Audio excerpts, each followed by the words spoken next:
సమస్య ఏమిటి? మరో కంటికి తెలియకుండా ఈ మందిర నిర్మాణం ఏమిటి? అంతా పవిత్రమే. విశ్వాసం పెట్టారు, నీతో నెట్టారు. పట్టుకోగల వాడిని కనుక పట్టించుకుని బయటపడ్డారు. కానీ ఏ పక్క ప్రారంభం అయితే ఇప్పుడు గుర్తుమనేవాడు. కానీ ఆత్మబంధువు కాస్తని అండ ఉండాలి. కానీ శత సోదర సమేతంగా రారాజులు కట్టగట్టి కట్టలు వేసినట్టు వేసకపోతారా?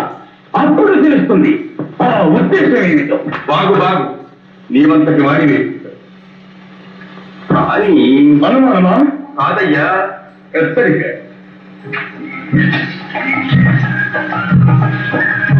రావయ్యా, మేమయ్యా. నెమ్మది నెమ్మది. ఆ తరుణం వచ్చేలోగా ఎదురయ్యే గండాలు గెలవడానికి కండబలంతో పాటు కాస్త బుద్ధి బలం కూడా తెలుసు. అదిగో అక్కడే ఉంది చేత. ముంచుకొస్తే దంచడమే కానీ అంతకు మించి ఆలోచించడం నా చేత కాదు. అవసరం వచ్చినప్పుడు అదేదో నువ్వు చెప్పు, నేను చేస్తాను. చేస్తావుగా? ఆహా, ఓహో, సరే, చేతులు చెయ్యి. ఏం మాట మీద నమ్మకం లేదా? ఏమో, మోమాటం లేనివాడి.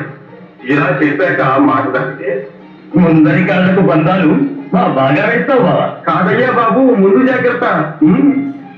సరే వేస్తూ చెప్పు. చాలా చిన్న పని. రాత్రుళ్ళు మేలుకొని ఉండమని. ఈ శివభవనంలో ఉన్నంతకాలం నీకు నిత్య శివరాత్రి. కొంచె గోపయ్యవు కొంత ముంచుతావని అనుమానిస్తూనే చెయ్యవే. అనుకున్నంత పని చేశావు. ఏమేం చేశానయ్యా? ఇంకేం చెయ్యాలి?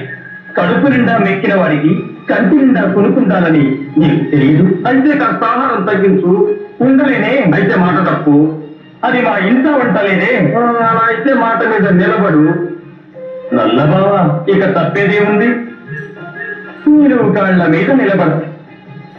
ఒకవేళ ఎప్పుడైనా ఒళ్ళు మరచి కాస్త కన్ను కునికితే కళ్ళు తెరిపించడానికి నేనున్నానుగా. నేటి నుండే నీ విషి జాగరణ ప్రారంభం. జాగ్రత్త. ఆప్తబంధు నమో నమః.